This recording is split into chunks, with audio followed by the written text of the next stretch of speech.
आप सबका राजस्थान की राजधानी जयपुर में मैं तहे दिल से आपका स्वागत करता हूं कि आप राजस्थान की जनता के सम्मान के लिए यहाँ आए। पंचायती राज संगठन के इस धरना प्रदर्शन में धरने का नेतृत्व कर रहे राजस्थान प्रदेश कांग्रेस कमेटी के अध्यक्ष, किसान के बेटे, पंचायत राज को समझने वाले आदरणीय गोविंद सिंह डोटासरा जी, हमारे विपक्ष के नेता आदरणीय टीकाराम जी जूली साहब, पंचायत राज संगठन के राष्ट्रीय अध्यक्ष आदरणीय डॉक्टर सुनील पवार साहब, राष्ट्रीय उपाध्यक्ष जी, राष्ट्रीय महामंत्री जी, हाकम टाक साहब, शकुंतला गुर्जर जी, धर्मेंद्र सिंह जी राठौड़ साहब, तमाम मंच पर विराजमान जसवंत गुर्जर जी और तमाम सम्मानित मंच राजेश चौधरी जी और मंच पर विराजमान सभी की टोपी को मान सब दिखाई मंदिर सब एक दिशा लाग रही है। सारे विधायक, सारे पूर्व मंत्रीगण, मैं इतना कह सकता हूं, आप सब जानते हैं पिछले 2 वर्ष से राजस्थान में बीजेपी की सरकार है। गांव-गांव में चर्चा हो रही है, जिसकी सरकार 2 बरस के मायने 2 पैसा को काम को नहीं कर पाई, भी सरकार ने राजस्थान के मायने थोको करवा को हकी को। पूरी राजस्थान की जनता में चर्चा ही कांग्रेस ने हराओ, हरा लिया माने अब ले ले पंजी भी मिल रही है बाजार के मायने। क्या कांग्रेस सुधर दो रही हो लोगों ने? आप मुझे ये बता दो, हम तो राजस्थान की विधानसभा हार गए, केंद्र की सरकार हार गए, केंद्र इनका, राजस्थान इनका, लेकिन झालावाड़ में बीजेपी की छत पड़ेगी, 60 टावर मर गया। आप बताओ, मैं पटकिया, डोटासरा जी पटकी है, जूली जी पटकी है, छत पटकती मदन दिलावर। भजनलाल शर्मा राजस्थान का मुख्यमंत्री है, दाल बाटी चूरमा खाने के लिए, बीजेपी के नेताओं के बच्चे के शादी समारोह में जाने के लिए, एक रोटी खाने के लिए और लड्डू खाने के लिए हेलीकॉप्टर लेकर जाता है, लेकिन 7 बच्चों की डेथ हो गई। भजनलाल शर्मा को आज तक फुर्सत नहीं मिली झालावाड़ जाने की। क्या बात कर रहे हो आप? इनसे उम्मीद कर रहे हो? मैं आज आपसे कह रहा हूं, 7 बच्चों की डेथ होने के बाद जो आदमी डर गया और बीच में नहीं जा पाया, प्रोग्राम जारी हो गया, मुख्यमंत्री जी आ रहा, मुख्यमंत्री जी आया, मुख्यमंत्री ना कुछ गली में पड़ गया, पतो ही को नहीं ढूंढ रही है, मुख्यमंत्री घटे, मुख्यमंत्री घटे। मुख्यमंत्री जी को हेलीकॉप्टर ऊपर तो नजर आवे पर जमीन पर नजर को नहीं आवे। हालत बहुत खराब है। और ये राजस्थान में मैं इतना कह सकता हूं, 2 बरस तक हम तो इंतजारी करते रहे, हमने ज्यादा किसी मंत्री को, मुख्यमंत्री को ज्यादा परेशान नहीं किया सड़क पर, नहीं तो ये कह देते हमें काम नहीं करने दे रहे। अब तो नया काम चालू हो गया राजस्थान में। पूरे देश में देश के विपक्ष का नेता राहुल गांधी पूरे सबूत लेकर आता है, आकर कहता है वोट की चोरी हुई है। आप आश्चर्य करोला, इलेक्शन कमीशन का सदस्य आगे आकर बीजेपी का एजेंट बनकर राहुल गांधी को धमकी दे रहा है।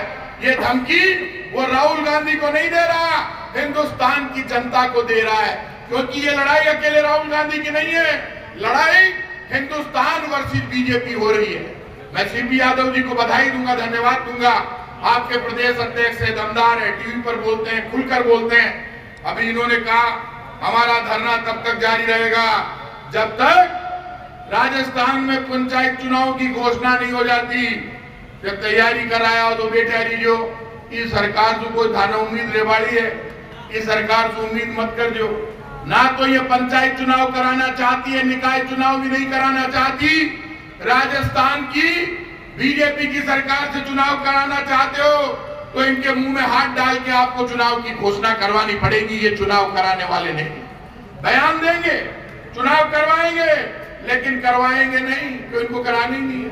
अभी यूनिवर्सिटी के, कॉलेजों के चुनाव इन्होंने नहीं कराए, लड़कों ने बड़ा जबरदस्त आंदोलन किया, जबरदस्त एनएसयूआई ने भी आंदोलन किया, इनका बीजेपी का संगठन है विद्यार्थी परिषद, वो भी आंदोलन कर रहा है। मैं तो इन बीजेपी के जो बाकी संगठन है उनसे कहूंगा, पहली बार ऐसा हुआ है जब बीजेपी के बाकी संगठन कांग्रेस के ऊपर आरोप लगा रहे हैं विद्यार्थी परिषद फेल होगी राजस्थान में। माई इतनी बुरी हालत हुई है, पहली कदम भी विद्यार्थी परिषद आड़ा। विद्यार्थी परिषद वाले कभी बीजेपी की भाषा नहीं बोलते थे, लेकिन अब विद्यार्थी परिषद पूरी बीजेपी की भाषा बोल रही है। मैं राजस्थान के जवानों से कहूंगा, सबके साथ खड़े होना, लेकिन विद्यार्थी परिषद के साथ खड़े मत होना, क्योंकि वो बीजेपी की भाषा बोल रही है। और एनएसयूआई हमसे कहा गया हमने छात्र संघ के चुनाव बंद करा दिए, मैं को नहीं कराया। भाया विधानसभा का चुनाव आ गया, बार बार गहलोत सरकार बंद को नहीं कराया। विधानसभा का चुनाव आ गया, ई वास्ते चुनाव रुक गया। और आज मैं कह रही हूं, ए बेटा डोटासरा जी, रे बेटा चुली जी, 3 साल चुनाव नहीं कराओ तो चिंता मत करियो, 3 साल बाद कांग्रेस की सरकार बनेगी, हम स्टूडेंट यूनियन के चुनाव कराएंगे, चाहे तुम नहीं कराओ। पहले लड़ेंगे भिड़ेंगे, लेकिन तुमने तो राजस्थान में सब सुपड़ा साफ कर दिया। अब आप आज चुनाव के लिए इकट्ठे हुए हो, मैं आप लोगों को भरोसा देता हूं, राजस्थान में कांग्रेस का कार्यकर्ता जहां पर भी है, एक बात तय कर लेना, पूरे राजस्थान में बीजेपी की सरकार ने स्मार्ट मीटर का 14,000 करोड़ का ठेका किया है। पिछले 1.5 साल से मैं बोल रहा हूं, 3,000 करोड़ का घोटाला है। बीजेपी के नेता 3,000 करोड़ रुपए जेब में रख लेंगे, लेकिन आजादी के बाद पहली बार ऐसा हुआ है जब मीटर खराब ही नहीं है घर का, इलेक्ट्रॉनिक मीटर और चक्री वाला मीटर सही चल रहा है। सरकार के गुंडे आ रहे हैं, प्राइवेट कंपनी जीनस के गुंडे आ रहे हैं, पुलिस आ रही है और आकर कह रहे हैं मीटर बदलेंगे, सारी माँ तन दूध पाए तो तुम मीटर बदल बता दीजिए। राजस्थान में मीटर को नहीं बदल ही को नहीं सके, और लड़ाई माँ की अकेला की रही को नहीं। कांग्रेस तो पहली कह रही हो तो पूरा राजस्थान खड़ा हो गया। भिड़ंत होगी जब सरकार घर में घुसकर स्मार्ट मीटर लगाने के नाम पर आपकी जेब काटने के लिए आए तो धक्का दे के बाहर निकाल दो। आप घर में नहीं घुस सकते, किसी के भी घर में कानून है, घर में घुस रहे। जनता खड़ी खड़ी देख रही है, फोन करे माँ के घर आ गया, काई करा मैं यहाँ ने गुलाब जामुन खुआर माड़ा फिरा लगवा ले।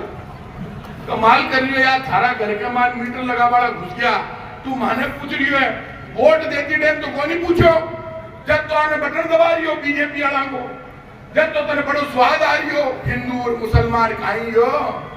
खटे है हनुमान चालीसा का पाठ, जिका हनुमान जी ने भूल गया तो थाने क्या याद रखेगा। बीजेपी वाला कह रहा हनुमान जी माँ को कार्य करता, राम जी माँ को कार्य करता था कि ऐसी की तैसी। ना तो हनुमान जी तुम्हारा कार्य करता, ना भगवान राम तुम्हारा कार्य करता। और सुन लो, आज आपसे कह रहा हूं, गांव में, खेत में, खलियान में, घर में यदि सरकार किसी माँ बहन बेटी के बाल खींचकर बाहर निकाल रही है और स्मार्ट मीटर के नाम पर उस माँ को बाल पकड़कर खींच रही है, तो कांग्रेस के कार्यकर्ताओं ऐसे बीजेपी सरकार के पुलिस वालों को पकड़ के बाहर फेंकना है, चूत नहीं खाने, ये ध्यान रखना। ये कोई आजादी की लड़ाई नहीं है, ये बीजेपी वाले दिमाग से निकाल दे। यदि कांग्रेस के एक कार्यकर्ता के एक लाठी मारोगे तो 2 लाठी खाओगे, ये तय कर लेना, मान कर चलना। कांग्रेस का कार्यकर्ता पिटने के लिए नहीं है, कांग्रेस का कार्यकर्ता लड़ेगा भिड़ेगा। कदे ईडी लिया, कदे पुलिस लिया, कदे कोई और डिपार्टमेंट, कहीं हवा निकलेगी ईडी की राजस्थान की माइंड। मारे अड्डे भी आया, कहीं को नहीं मिलो, अब भी भिड़ लिया है, मैं भिड़ लो।